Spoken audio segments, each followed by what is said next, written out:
Deu para entender? Somos nós que estamos avançando contra o império das trevas.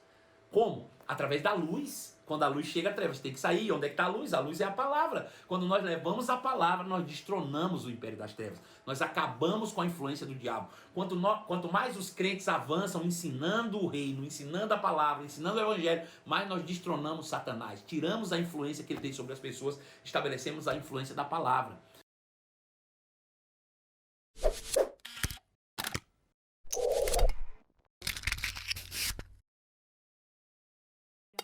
Nós vimos hoje pela manhã que através da obra da cruz, Jesus derrotou o diabo e seus demônios e retomou a autoridade perdida. Eu gosto da terminologia filho do homem, que Jesus usa para distinguir a si mesmo, né, em todo o tempo. Ele diz, o filho do homem não veio senão para restaurar aquilo que se havia perdido.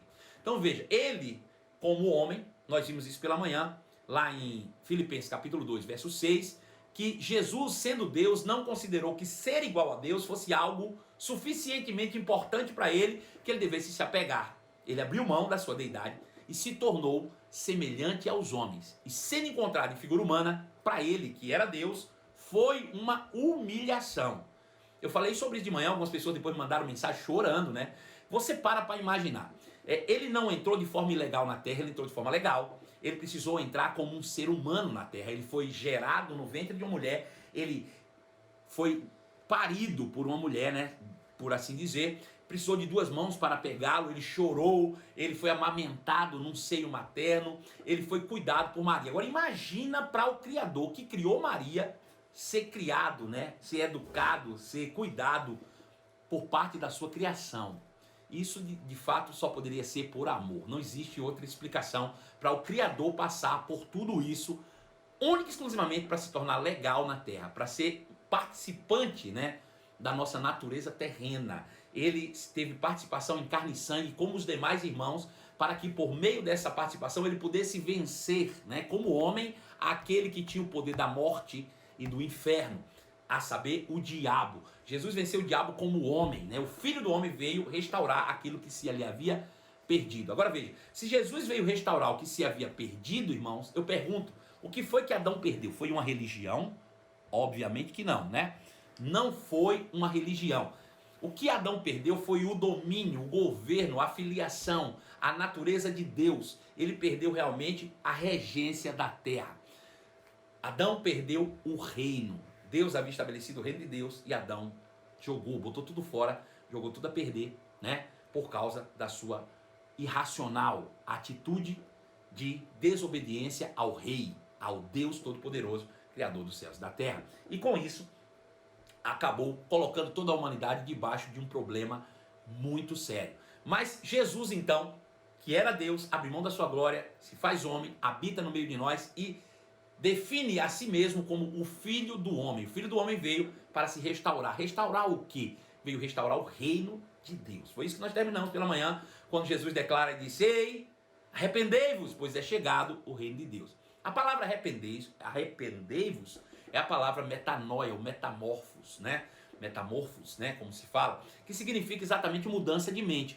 Veja, a gente, por causa da religião, por causa do peso, né, da moralidade, a gente quando ouve a palavra arrependei-vos, parece, quando alguém diz assim pra gente, ei, você precisa se arrepender, parece que a gente fez algo imoral, e aí precisa desfazer aquilo que fez. Mas de fato a palavra arrependei-vos, ela significa literalmente mudança de mente. Jesus está dizendo, ei, pensem diferente, prepare a cabeça de vocês para um novo estilo de vida, mudem a forma de pensar para uma nova visão de mundo. Satanás estabeleceu um reino através de ideias, né? De ideologias, um reino de mentiras, de armações, de dominações, de engano, né? De tudo quanto não presta, mentindo para a humanidade, dizendo que ele não era nada, que ele não era ninguém. Agora veja, você imagina os filhos de Deus sendo escravizados como escravos do pecado, só por meio de dominação mental, né? Ou seja, quando Jesus chega, ele diz, arrependei-vos, mudem a forma de pensar, abram a mente. Eu trouxe uma nova visão, eu vou mostrar para vocês a verdade, e essa verdade vai libertar vocês dessa escravidão que é imposta pelo diabo e pelo pecado. Vocês serão verdadeiramente livres quando entenderem que vocês são filhos de Deus. Se esse filho que existe em vocês vos libertar, verdadeiramente vocês serão livres. Então Jesus vindo, na obra da cruz do Calvário, como homem, ele assume o nosso pecado, ele assume a nossa condenação, ele assume o preço, o castigo com a sua própria vida para nos livrar, né, dessa maldição que nos foi imposta por causa do pecado. Romanos capítulo 6, verso 3, diz assim: ou acaso os esqueceram de que quando fomos unidos a Cristo, no batismo, nos unimos a ele em sua morte? Pois pelo batismo morremos e fomos sepultados com Cristo. E assim como ele foi ressuscitado dos mortos pelo poder glorioso do Pai, agora nós também podemos viver em novidade de vida. Veja, existe aqui uma identificação e substituição. Jesus, ele se identifica com a nossa causa, ele se identifica conosco, se torna semelhante aos homens, se reconhece como filho do homem, e como filho do homem sem pecado, assume o nosso lugar naquela cruz. Quando nós olhamos para Cristo naquela cruz, precisamos também nos identificar com ele na sua morte. A Bíblia diz que isso se chama batismo. Eu sou mergulhado na morte de Cristo. Toda a humanidade estava sendo representada ali por um único homem. Da mesma forma que Adão representava toda a humanidade caída, Jesus agora, ele representa toda a humanidade que está pagando o preço por a queda, pelo pecado. Jesus está definitivamente matando a primeira criação na cruz do Calvário. Jesus estava exterminando tudo o que Adão fez em uma única obra na cruz do Calvário. Jesus estava de fato assumindo por todos os seres humanos a culpa pelo pecado. Então isso é identificação e substituição. Para quê? Para que quando ele ressuscitasse ao terceiro dia, dando início à nova criação, eu pudesse também me identificar com ele e assumisse o seu lugar no trono. Então Jesus assume o meu lugar na cruz para que eu pudesse me assentar com ele no trono. Isso é uma substituição. Agora veja, a mesma cruz, ou a mesma atitude, né, de morrer por nós, a morte de Jesus também serviu para destruir as obras do diabo, ou destronar Satanás, ou acabar, ou levar toda a corja do diabo ao vitupério, à vergonha pública, né? Ele venceu o diabo na cruz. Ele diz: através da obra da cruz, Jesus não apenas nos salvou, mas derrotou o diabo e seus demônios, retomando a autoridade perdida. Eu gosto das figuras da antiga aliança, né, que expressam de maneira bem clara, bem transparente, como Deus de antemão revelou aos pais, pelos profetas, aquilo que aconteceria em Cristo de maneira espiritual.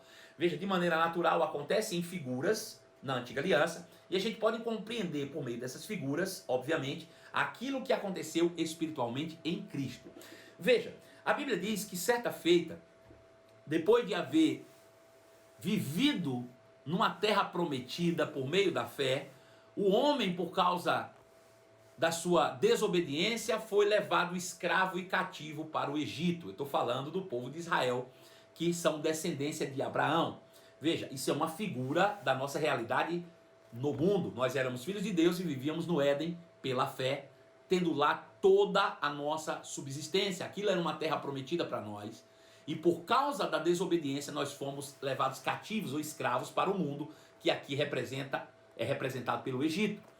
Pois bem, permanecemos 4.000 anos escravizados no Egito, ou escravizados no mundo, assim como o povo de Israel ficou 400 anos no Egito, até que o clamor do povo subiu até o Senhor e ele suscita na plenitude dos tempos um libertador para o povo de Israel no Egito, Moisés, que representa aqui figuradamente Jesus, que é levantado para nós no mundo, né, para nos resgatar. Então veja, as figuras estão postas sobre a mesa.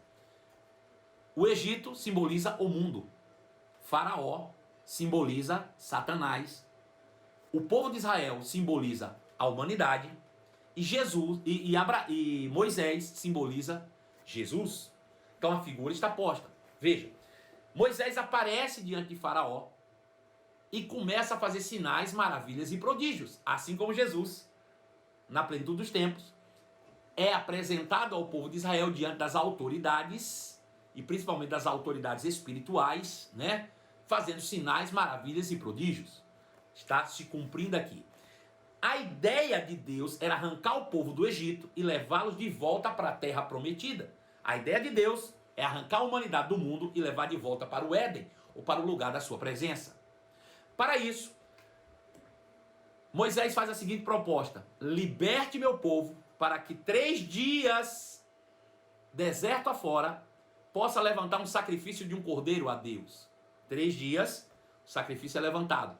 e então liberte o meu povo para adorar. Mas Faraó não queria. Por fim, por causa de todas as pragas que foram emitidas no Egito, Faraó então decide, de certa forma, liberar o povo, e eles saem 3 dias caminho de deserto. 3 dias se passaram, e no final desses 3 dias, eles estão agora de frente ao Mar Vermelho. Chegam de frente ao Mar Vermelho. Atrás deles vem todo o exército de Faraó para destruí-los definitivamente. Agora vem aqui. Veja, tudo isso é uma figuração. Jesus é levado para ser crucificado e 3 dias ele passa nesse sofrimento em deserto, ou seja, no inferno sofrendo por nós. Só que no 3º dia, de frente ao Mar Vermelho, o povo está agora desesperado, com medo, e Faraó está vindo em perseguição. Então, Moisés clama a Deus, e Deus diz: o que tens na mão, Moisés? E ele disse: um cajado. Ele disse: toque nas águas e diga ao povo que marche. Veja, a autoridade é exercida e o sopro de Deus, que é o Espírito, é soprado sobre essas águas. Veja que interessante. Quando se sopra sobre as águas, é necessário ao povo fé para atravessar as águas. É necessário que o povo tenha fé para atravessar as águas. Isso é uma figura bem importante. Veja, eles estavam diante do Mar Vermelho e precisavam dar um passo de fé para atravessar as águas. E de fato eles o fazem, quando Deus diz: diga ao povo que marche, e eles marcham em direção às águas se abrem, e eles passam por aquilo que era mortal a pés enxutos. E do outro lado, agora salvos, depois que passam pelas águas, eles salvaram. Veja, ninguém passa pelo mar. Tecnicamente eles teriam morrido. Então, essa passagem pelo mar simboliza a morte, e do outro lado do mar, ao saírem de pés enxutos, eles são salvos. Porém, a mesma obra que foi feita para salvar o povo foi a mesma obra que derrotou Satanás. Quando o exército de Faraó passa, as águas se fecham e eles permanecem debaixo das águas, mortos e destruídos. Veja, isso mostra exatamente a obra de Cristo. 3 dias de deserto, a ressurreição no 3º dia, e nós imersos nessas águas do batismo, né?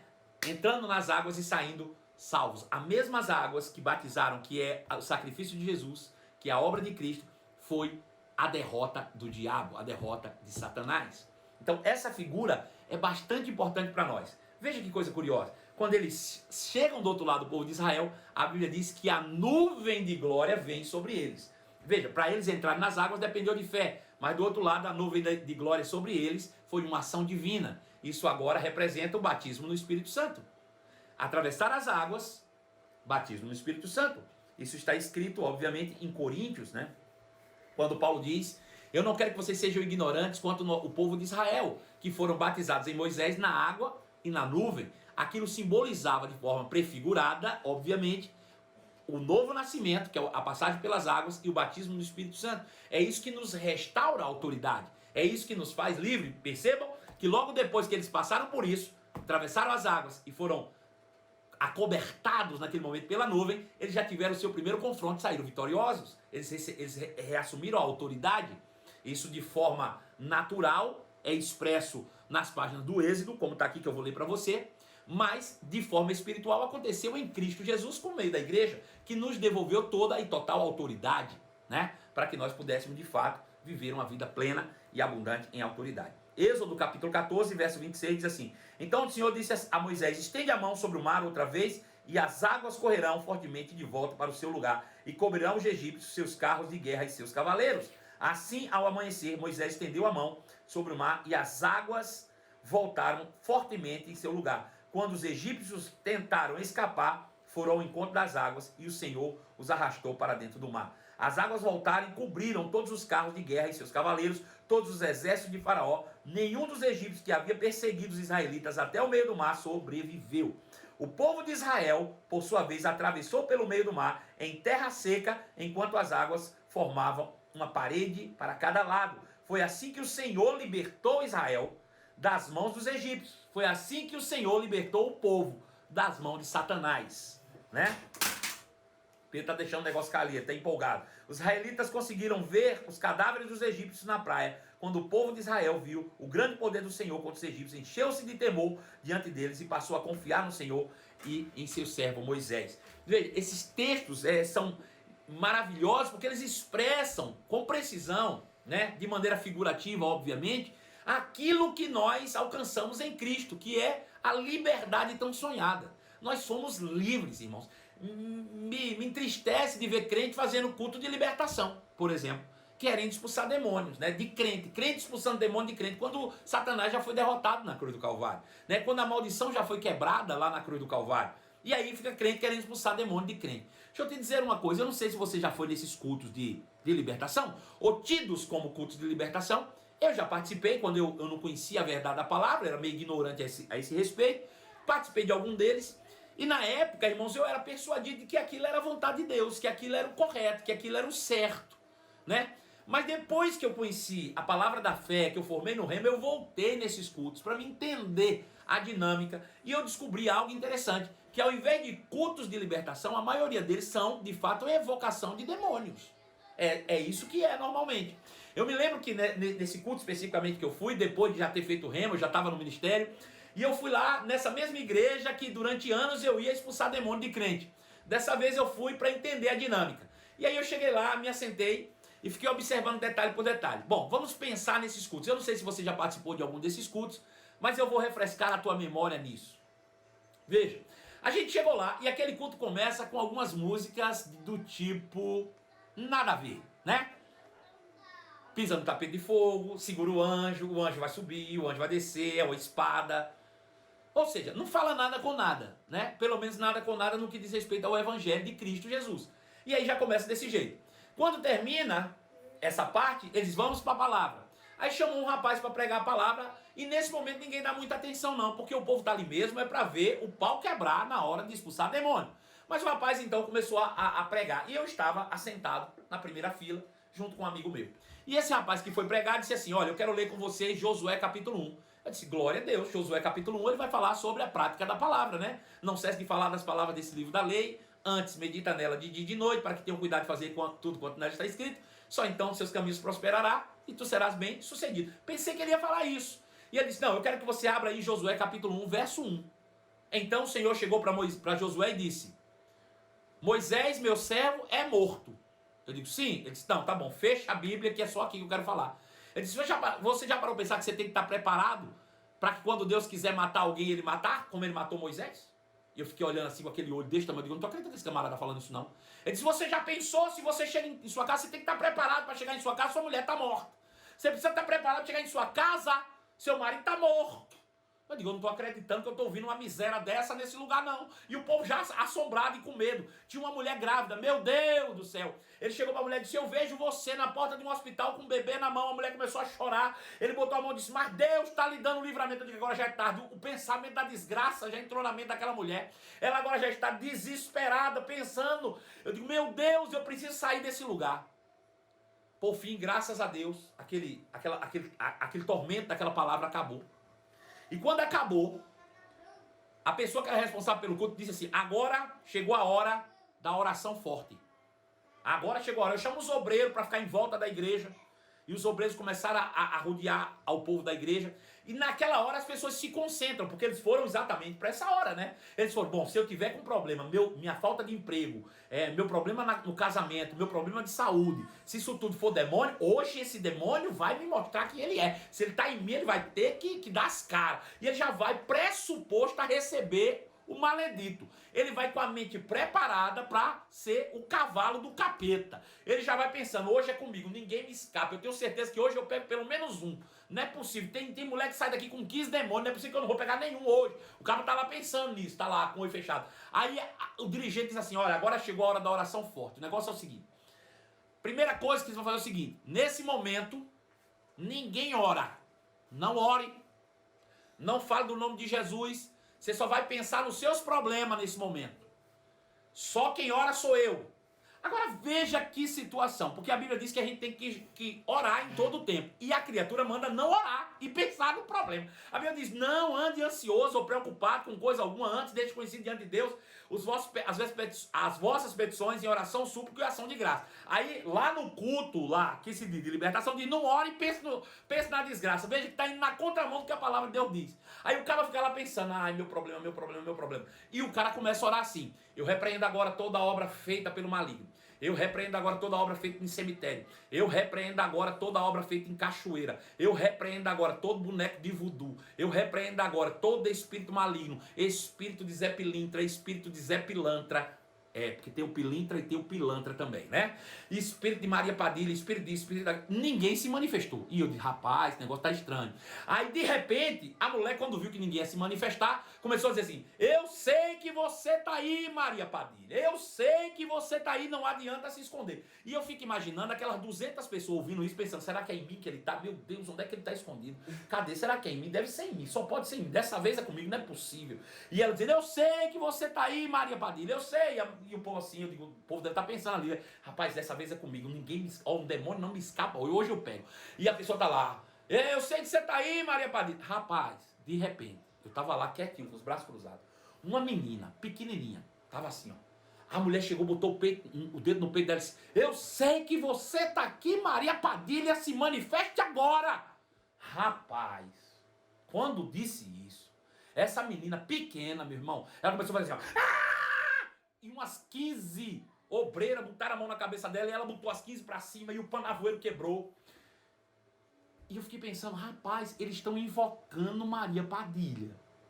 E Maria Padilha se manifestou. Agora pense na desgraça, no meio de tanta gente, tanto obreiro, essa menina olhou para trás, me viu no fundo da igreja e disparou para a minha direção. Eu digo, agora lascou-se, agora eu não posso fazer outra coisa senão usar autoridade. Quando ela veio correndo em minha direção assim, eu só fui botar a mão. Quando ela encostou, disse, em nome de Jesus, sai dela agora! Irmão, ela caiu. Pô! Caiu durinha e seca no chão. Sabe o que aconteceu? Na hora que ela caiu, aquelas obreiras que tinham caído antes, vieram tudo pra cima e disse, eu sei que você ainda tá aí. Aí ela, eu digo, pro inferno. Eu mando embora, o povo traz de volta. É pra expulsar, é pra trazer. Tem que decidir o que quer fazer, porque não é possível.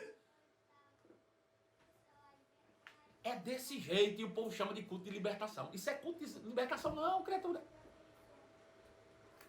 Culto de libertação é quando você vai na igreja, alguém diz, abra a Bíblia, eu vou lhe explicar o que está escrito. Cristo tomou sobre si as nossas dores e enfermidades. O castigo que nos trouxe paz estava sobre ele, pelas suas pisaduras nós somos sarados. Foi liberto. Liberto o quê? Da doença.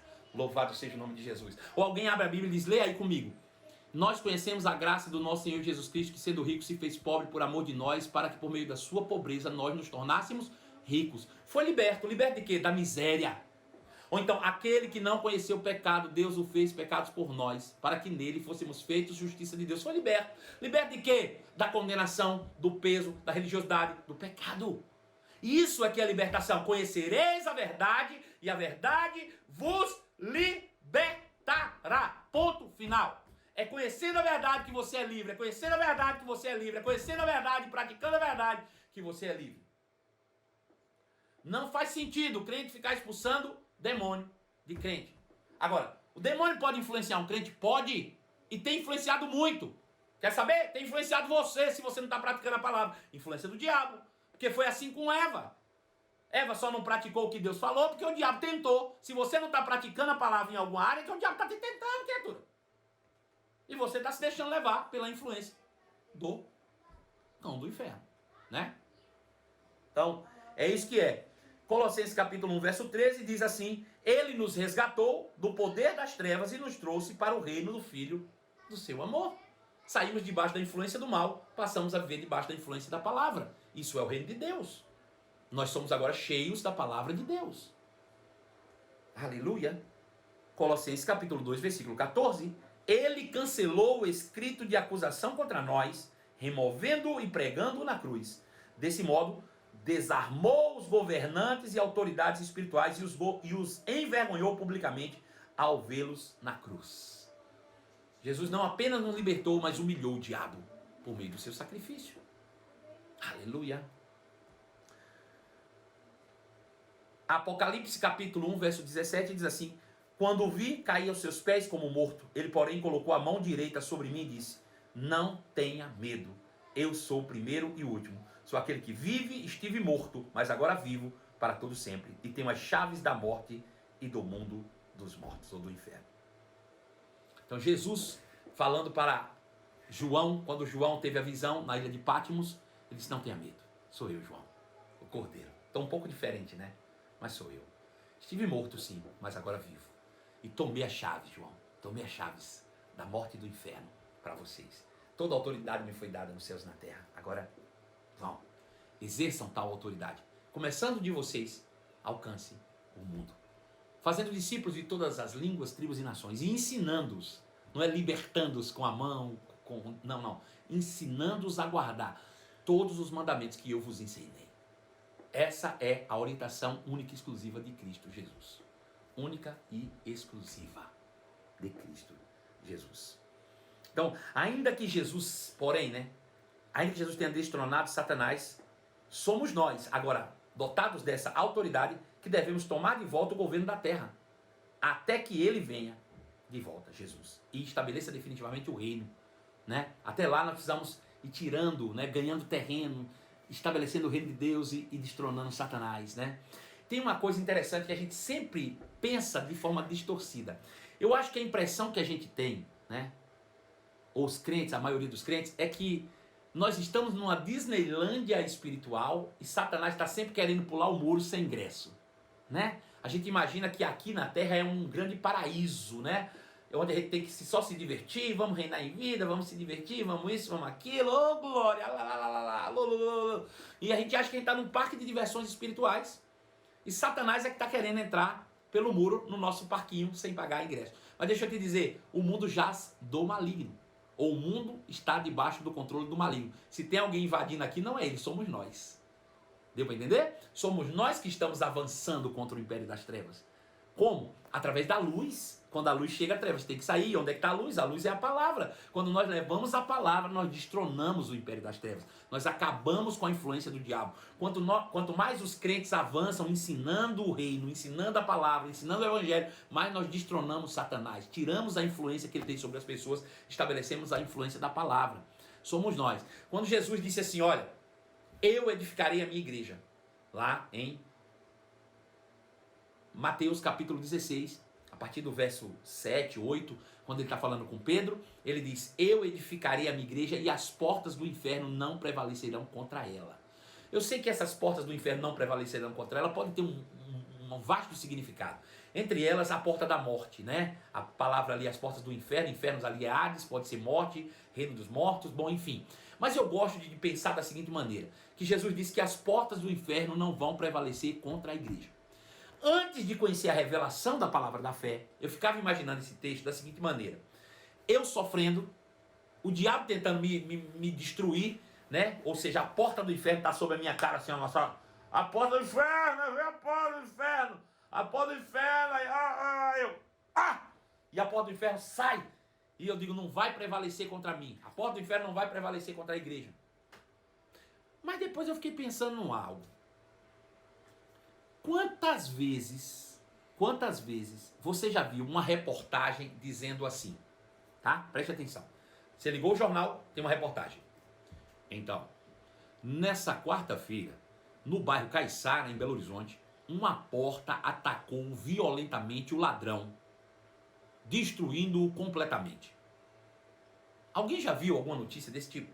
Que a porta atacou o ladrão? Eu creio que não. Porta não sai do lugar. Agora, é possível você ouvir que o ladrão atacou a porta e a porta pode resistir ou não ao ataque do ladrão? Entenda? Com sabedoria. Veja, a porta não ataca ninguém, mas quem ataca a porta pode encontrar resistência ou não. A Bíblia diz, eu edificarei a minha igreja e as portas do inferno não resistirão. Eu edificarei a minha igreja e as portas do inferno não prevalecerão contra ela. O que isso quer dizer? Que o inferno está aqui tentando se fortificar, impedir, mas a igreja está avançando para cima do inferno. Somos nós, irmãos, que estamos no ataque. Deixa eu te dizer, não é Satanás que está te atacando, não. Somos nós que estamos atacando. Não pense que você é vítima. Você aqui é o mocinho da história. É você que está indo para cima para destronar Satanás. É você que deve botar pressão no diabo e não o diabo botando pressão em você. É você que tem que ir para cima do inferno, porque o inferno não vai prevalecer contra a tua vida. Você tem que ir para cima com toda a força. Deixa eu te dizer, se você se sentir pequeno, a Bíblia diz, se no dia da angústia você se vê pequeno, aí é pequena a tua força. Se no dia da angústia você se vê como alguém pequeno, desprovido de força, aí a tua força realmente é pequena. Então bote isso na sua cabeça, não é o diabo que está te atacando, é você que está atacando o diabo. Se tem alguém derrotado aqui, é ele. Você é mais do que vencedor, vai para cima do diabo. Vai para cima, como? Com a palavra, pregando, ensinando. Irmãos, é por isso que eu disse e repito, eu vou ser incansável. Eu vou me deixar gastar todos os dias, pregando às 11 horas da manhã, às 11 horas da noite, às 10 horas, como eu preguei hoje com Abraão. O horário que for, sabe por quê? Porque as portas do inferno não podem prevalecer contra a igreja. O tempo, irmãos, está correndo e nós temos a responsabilidade de salvar o mundo. Nós não estamos num parquinho de diversões. Nós estamos, irmãos, em uma missão. Deus nos deu uma palavra de reconciliação. Nós somos embaixadores de Deus em nome de Cristo. Nós precisamos salvar o mundo. E as portas do inferno não vão prevalecer contra a igreja. Temos que ir para cima. Você não pode recuar. Você aqui é ataque, não defesa. Você é ataque, irmão. Vai para cima. Aleluia.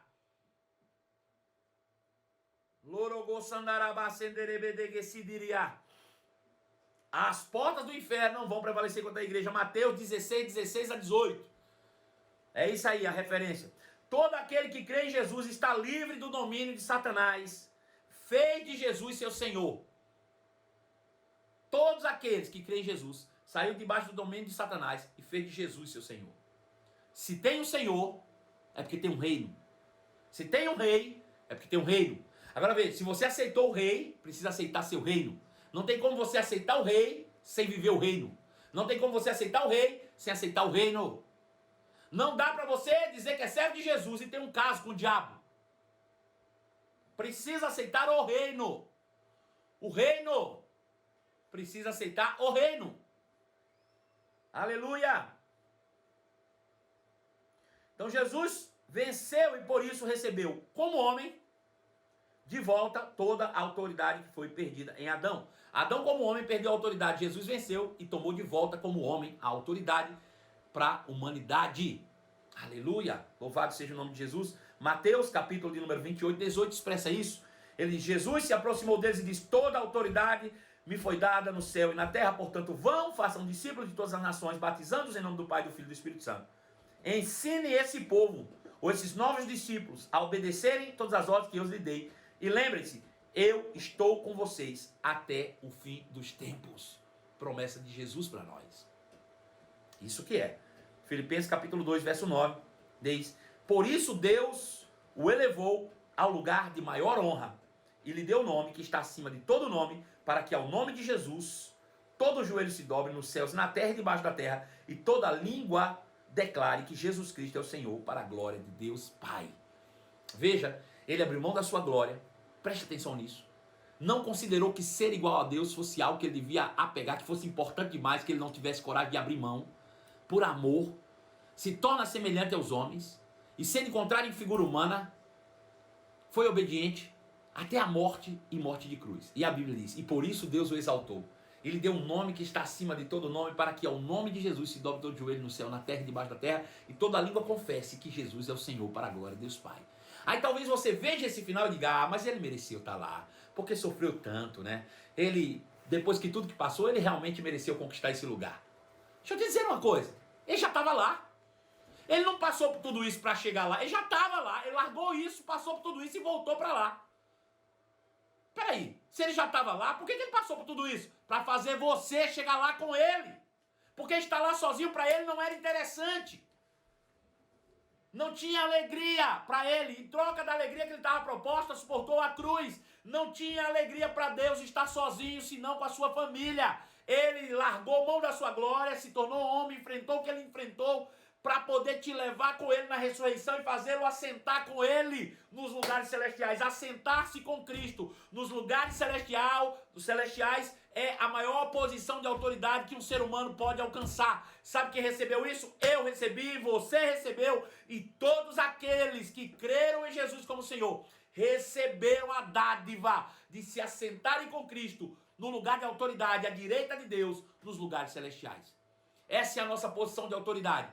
Muito acima de todo poder e domínio, principado e potestade, ou todo nome que se nomeia ainda nesse século, no que há de vir, tanto faz. Ele nos colocou nessa posição de glória, ele nos colocou nessa posição de honra. Aleluia! Estamos assentados com Cristo nos lugares celestiais. Gosto da música de Andrezinho, que canta: assentados com Cristo nos lugares celestiais. Sou péssimo para cantar, né? Mas é isso o que aconteceu de fato com todos nós na ressurreição de Cristo Jesus. Ele conquistou de volta o lugar de onde o homem jamais deveria ter saído. Efésios capítulo 1, verso 20 e 21. Que ressuscitou Cristo dos mortos e o fez assentar no lugar de honra, à direita de Deus nos domínios celestiais. Agora ele está muito acima de qualquer governante, autoridade, poder, líder ou qualquer outro nome, não apenas nesse mundo, mas também no mundo futuro. Isso tudo aconteceu. Tudo acontece através do processo de substituição e identificação. Ele se identifica conosco, que assume o nosso lugar na cruz. Nós nos identificamos com ele na sua morte, na sua ressurreição, e nos assentamos com ele em seu trono. Só tem sentido o evangelho, que Jesus assumiu o meu lugar na cruz, se você e eu assumirmos o seu lugar junto com ele no trono. Senão, não faz sentido o evangelho. O evangelho só tem esse sentido de a completude quando o homem se assenta com Cristo no trono. Então a obra de Cristo está realizada. A obra de Cristo está perfeita. Enquanto o homem não entende isso e vive dominado ainda pelo medo, dominado pelas circunstâncias, dominado pelo diabo, dominado na mente, dominado pelos pensamentos, dominado pela carne, não se completou de forma vital a obra de Cristo. Ela se torna completa quando o homem assume o seu lugar no trono. A autoridade, começando de si mesmo e a partir daí dominando o ambiente à sua volta. Jesus, se identificando conosco, assumiu a maldição e a sua consequente morte. Nós, identificando-nos com ele, assumimos as bênçãos e a iminente ressurreição. Estamos ressurretos com Cristo. Fomos libertos e transportados do sistema de governo chamado Império das Trevas. Colossenses capítulo 1, verso 13. Ele nos resgatou do Império das Trevas e nos trouxe para o reino do seu Filho amado. Veja, em outra versão diz: ele nos libertou do Império das Trevas e nos transportou para o reino do Filho do seu amado. Foram duas ações aí. Ele nos libertou, escravos, não somos mais escravos, e ele nos transportou para o reino. A influência de Cristo está sobre nós por meio da sua palavra. Foi uma mudança de mente, foi uma mudança de governo mental, é uma mudança de visão de mundo, é uma cosmovisão diferente. Você agora não vive mais segundo o sistema do mundo, você vive segundo a palavra de Deus. Esse é o nosso reino, essa é a nossa visão de mundo, essa é a nossa verdade absoluta. A palavra de Deus é a carta magna do reino de Deus. É a constituição desse reino glorioso, né? Quem quer fazer suas perguntas, podem começar. Eu tenho mais 5 minutos aqui de pregação. Depois você vai poder fazer suas perguntas na nossa caixinha de minhocas. Então vai colocando suas perguntas aí, daqui a pouco eu respondo. Agora estamos assentados com Cristo nos lugares celestiais. Efésios capítulo 2, verso 4. Mas Deus é tão rico em misericórdia que nos amou tanto que, embora estivéssemos mortos por causa dos nossos pecados, Ele nos deu vida no dia que deu vida a Cristo. É pela graça que somos salvos, pois Ele nos ressuscitou com Cristo, no dia que Cristo ressuscitou, e nos fez assentar com Ele nos domínios celestiais, porque agora estamos em Cristo Jesus. Portanto, nas eras futuras, Deus poderá apontar-nos como exemplos de riqueza insuperável de sua graça, revelada na bondade que Ele demonstrou por nós por meio de Cristo Jesus. Nós somos verdadeiras vitrines de Deus. O mundo e o diabo têm que olhar para nós e dizer assim: Deus é rico, viu, em misericórdia. Como é que Ele fez isso com esse camarada? Tinha que ser Deus.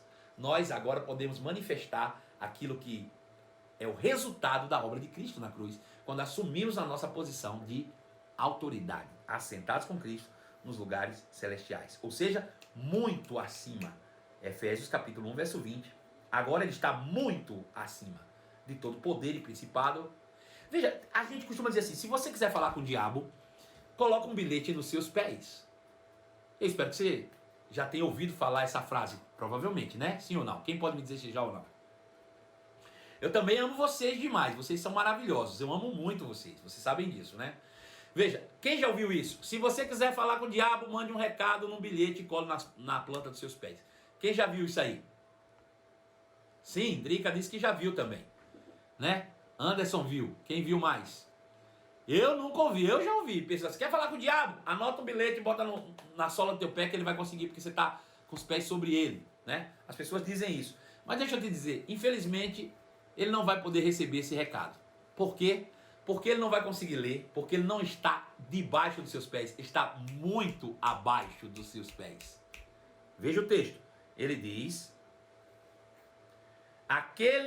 agora ele está muito acima de qualquer governante, muito acima.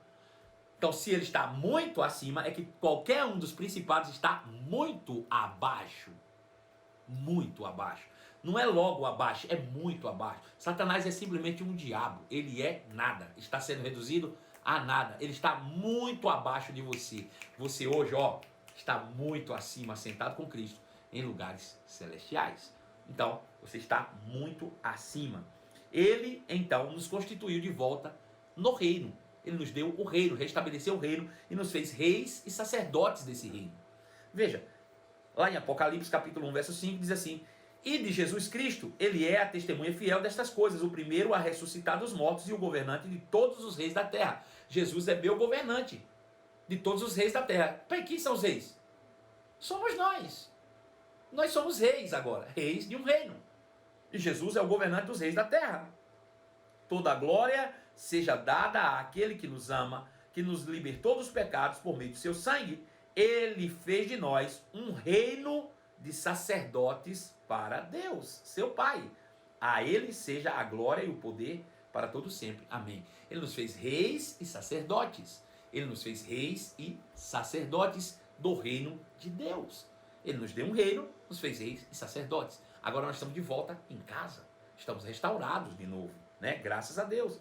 Então Satanás agora está bem abaixo, em autoridade, bem abaixo. É por isso que ele, quando te vê e você proclama o nome de Jesus, que nós vamos falar na próxima live, ele tem que correr, ele tem que sair, ele sabe o poder. A questão é, você sabe o poder que você carrega?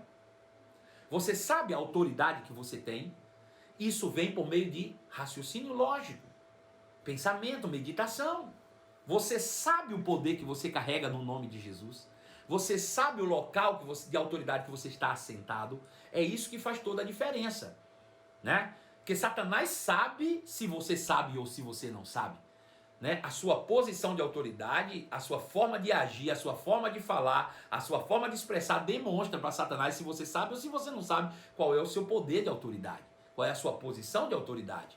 Você precisa estar persuadido dessas verdades, você precisa estar completamente tomado de todas essas verdades. Então, saiba, né, que Cristo já fez isso por você. Ainda em Apocalipse capítulo 5, verso 9, diz assim: e entoavam um cântico novo com estas palavras: tu és digno de receber o livro, abrir os selos e lê-los, pois foste sacrificado e com teu sangue compraste para Deus pessoas de toda tribo, língua e nação. Tu fizeste delas reino de sacerdotes para nosso Deus, e eles reinarão sobre a terra.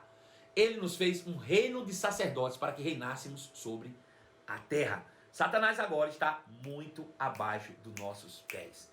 Efésios capítulo 6, verso 10, que vai ser o nosso tema de amanhã, diz: sejam fortes no Senhor e em seu grande poder, vistam toda a armadura de Deus para que possam permanecer firmes contra as astutas ciladas do diabo. Ele foi derrotado, mas ele nunca desiste. Ele vai tentar remover você ou demover você dessa posição de autoridade que Cristo conquistou por meio de engano, de mentiras, de sugestões mentais, para que você não acredite na obra de Cristo. Isso é o que nós vamos ver amanhã. Pedro Pacífico, conta para mim. Temos pergunta na nossa caixinha de minhocas. Vamos abrir a caixinha de minhoca. Jesus tem um ministério no céu? Que pergunta poderosa, tia Ângela. Jesus tem um ministério celestial. Jesus concluiu o seu ministério terreno. E na conclusão do seu ministério terreno, com a sua ressurreição, até aquele momento ele era Cordeiro de Deus que tira o pecado do mundo. Depois da sua ressurreição, que ele toma o seu corpo naquela manhã de domingo, então Maria tenta abraçá-lo e diz, calma, porque eu ainda não fui para o Pai. E ele, como sacerdote ou sumo sacerdote de nós, da humanidade, apresenta-se a si mesmo, né? O seu sangue, a sua vida, o seu corpo, como sacrifício pelos nossos pecados, não em um tabernáculo terreno, mas no próprio tabernáculo celestial, na presença do Deus vivo. E a Bíblia diz que lá ele permanece até hoje como propiciação pelos nossos pecados. Jesus hoje, ele é o sumo sacerdote das nossas confissões. Pega isso, por favor, que você vai entender. Jesus é o sumo sacerdote das nossas confissões, segundo está escrito em Hebreus capítulo 4, verso 14. Jesus, o grande sumo sacerdote das nossas confissões. A primeira coisa que a gente precisa entender é que o que um sacerdote faz. Se a gente olha para a antiga aliança, fica mais fácil de entender o que o sacerdote faz para a gente entender o que Jesus está fazendo hoje. O sacerdote na antiga aliança, ele recebia o sacrifício do povo e apresentava o sacrifício a Deus. Porém, esse sacrifício precisava ser perfeito. Se esse sacrifício fosse um animal, ele não podia ter defeito, ele precisava ser perfeito. Então o sumo sacerdote se encarregava de olhar esse animal antes para ver se ele era perfeito, se ele não tinha defeito. Então, se não tinha, ele pegava esse animal e apresentava para Deus. Se ele achava defeito, ele nem levava. Ele dizia, não serve, traga outro. Esse aqui não serve para o sacrifício para Deus, não. Para Deus tem que ser perfeito. A não ser que esse sacerdote fosse corrupto. Aí ele pegava o animal doente e levava para Deus. Mas se ele fosse um sacerdote lícito, ele não poderia oferecer sacrifício de animal doente, morto e com defeito, por exemplo, né, para Deus. Então veja.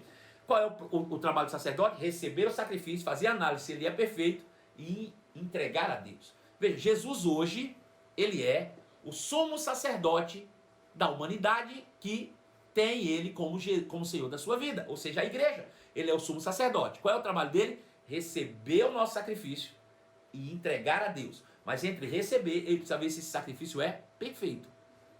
Agora, qual é o nosso sacrifício hoje? O escritor de Hebreus diz, lá no capítulo 13, que nós devemos apresentar a Deus sacrifício de louvor, frutos dos lábios que confessam a sua palavra, ou o seu nome, né? Veja, o outro texto diz que Jesus é sumo sacerdote da nossa confissão. O que é confessar? Confessar é falar o mesmo que.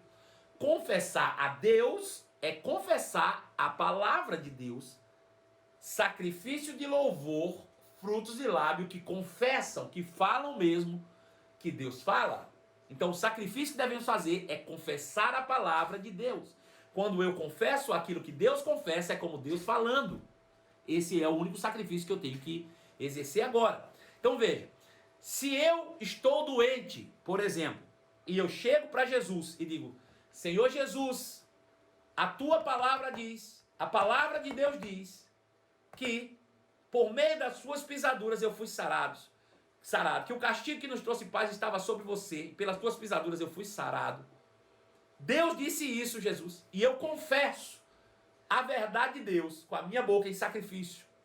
Eu louvo-te pelo teu sacrifício que tomou sobre si o meu pecado, que tomou sobre si a minha doença, que tomou sobre si a minha miséria. Jesus disse, é isso mesmo que a palavra de Deus diz.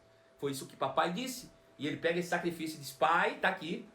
Marcelo disse, confessou o que o Senhor confessa, que eu tomei sobre si as dores e as enfermidades dele, ele está lavrado. É isso mesmo, eu entro em concordância com ele. E está liberado.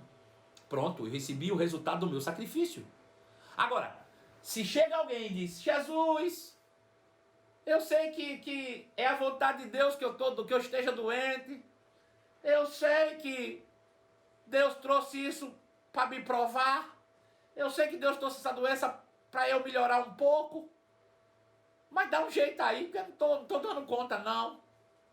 Aí o pai disse, Jesus, o que foi que ele disse mesmo? E Jesus disse, nada. Disse nada. Nada que se aproveite, né? Nada que mereça lhe apresentar. Esqueça, meu pai. Porque ele não disse que nada que se aproveite. Esse sacrifício eu não entrego. Então Jesus hoje, o seu ministério é sacerdotal. Sumo sacerdote da nossa confissão. Falar aquilo que Deus fala. É por meio da palavra que o Espírito age, trazendo de fato a verdade inspirada pelo Espírito, a manifestação plena no nosso reino. Saúde, prosperidade e principalmente justiça, para que vivamos em paz. Próxima pergunta.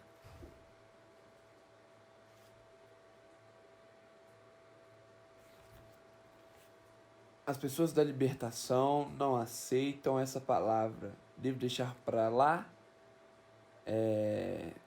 sendo que já são salvas? Veja, o que é que eu costumo dizer? E na verdade eu não disse nada, quem disse foi Paulo. A fé que você tem para você. Sabe qual é a mania que a gente tem? É de receber uma palavra aqui e querer enfiar na goela abaixo de outra ali. Deixa eu te dizer, se você realmente quer levar... Sabe o que é que eu fiz? Essa pessoa da libertação lá foi uma bênção na minha vida durante muito tempo, quando eu estava na ignorância. E quando eu recebi essa palavra que me libertou, eu contei isso de uma maneira divertida para você, que é um assunto pesado de se contar, né? Se você não conta com graça, você pode até ficar sem graça. Então, eu prefiro trazer de maneira cômica, engraçada, a gente se diverte e aprende ao mesmo tempo.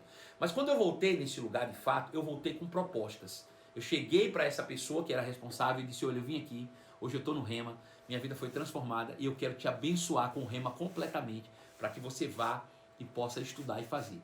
Infelizmente, essa pessoa não quis, essa pessoa não aceitou e continua nas mesmas práticas. Mas eu fiz a minha parte amando-a e continuo amando. No dia que ela quiser, eu estarei de braço aberto para recebê-la. Agora, eu não posso chegar lá e dizer, você está errado. Ei, você... Não é assim que as coisas funcionam. Porque eu tive o privilégio de me assentar 2 anos e aprender no Rema aquilo que é correto. Essa pessoa não teve. A fé que eu tenho para mim mesmo. Veja, essa pessoa que está lá no engano, fazendo essas coisas, é menos culpada de que eu que tenho toda essa palavra e erro de vez em quando. Vou dizer de novo. Essa pessoa que está lá no engano, porque não conhece, ela é menos culpada de que eu e você, que conhecemos essa palavra e erramos. Deu para entender? Então, se eles não aceitam, não tem problema. Viva a sua vida. A fé que tem, tenha para ti mesmo. É dessa maneira. Próxima pergunta, se tiver, manda aí. Se não tiver, a gente encerra a nossa live, que foi gloriosa. BM. É a nossa última pergunta. Bom demais, né? Não é BM.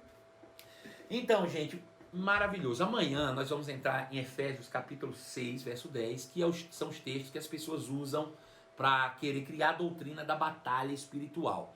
Eu escrevi um livro recentemente chamado Malandragem, né? Amanhã, basicamente, eu vou entrar num contexto do livro falando sobre Efésios 6, capítulo 10. Depois de tudo que nós ensinamos aqui, vai ficar fácil a compreensão, bem clara, bem óbvia, bem tranquila de você entender, né? Se você ainda tiver mais alguma dúvida de hoje, pode me mandar aí na caixinha de minhocas, ainda dá tempo, tem 5 minutinhos aí, eu posso responder a tua pergunta. Mas amanhã nós vamos entrar nessa demanda aí, entendendo essas coisas, né? A Bíblia diz que nós devemos tomar toda a armadura de Deus para poder permanecer firme contra as astutas ciladas do diabo. Então amanhã nós vamos mergulhar nesses textos, versículo por versículo, entender o que o apóstolo Paulo queria dizer, cada palavra, né? Vamos nos esforçar para tentar buscar traduções originais aqui em alguns dicionários bíblicos do grego, né? Para que a gente realmente possa ter uma clareza na mente aí sobre esses textos e quebrar definitivamente essas doutrinas que infelizmente impõem medo, insegurança. Eu já vi, gente, tanta coisa nessas doutrinas de batalhas, irmãos, coisas assim, sabe? Eu já vi pessoas, infelizmente, sendo enganadas, roubadas, né? Por causa de uma doutrina chamada ponto de contato, né? As pessoas dizem, olha, essa câmera que você tem é um ponto de contato, você não pode ter ela porque é por meio dela que o demônio se aloja na tua casa. Vê se o demônio precisa de uma câmera para se alojar na tua casa. Ele é espírito, irmão. Ele não precisa de nada material para se alojar não, sabe? Se existe um ponto de contato é a mente. Você vai mandar a mente embora? Você vai jogar no lixo a sua mente? Aí tem gente jogando câmeras caras no lixo, quebrando, né? Obras de arte, coisas caríssimas, né? E pessoas se aproveitando da ignorância das pessoas para levá-lo aos extremos, né? Todo extremo é beira. Eu não estou aqui criticando doutrina de ninguém, eu só quero trazer luz, entendimento e clareza pela palavra de Deus, para que você não viva de fato enganado por pessoas que usam, infelizmente, esse meio de dominação para tirar vantagem daqueles que vivem, infelizmente, na ignorância. Pedro Pacífico, tem mais uma perguntinha aí. Vamos lá ver se dá tempo. Tem mais 3 minutinhos.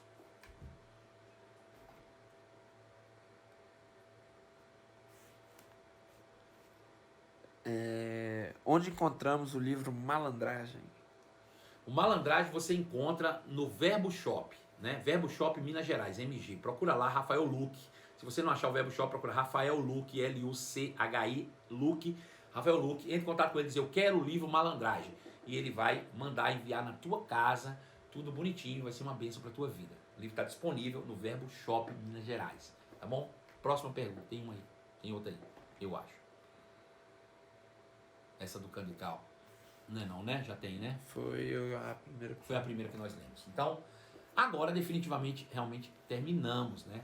A nossa live aqui, encerramos agora. Eu quero agradecer a todos vocês. Muito, muito, muito obrigado pela participação. Tivemos uma live incrível, incrível, maravilhosa. Já já essa live já está também no nosso portal do YouTube, Portal Marcelo Carvalho. Eu quero agradecer aqui a todas as pessoas que vieram de lá, da live do pastor Abraão, né? E pela primeira vez me acompanharam na nossa live. Quero dizer para você que é uma honra te receber. Todos os dias tem live, todo dia, de 12 em 12 horas.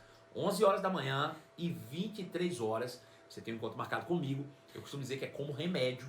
São 2 doses diárias para imunizar você com a fé que vem pelo ouvir e ouvir a palavra de Deus contra os intempéries do mundo. Porque a única arma poderosamente capaz de vencer o mundo é a nossa fé.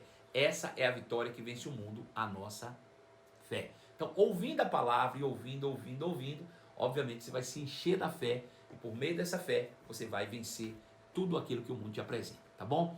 Um beijo no seu coração, eu amo vocês e até logo mais às 23 horas não, às 11 horas da manhã em mais uma live exclusiva para você.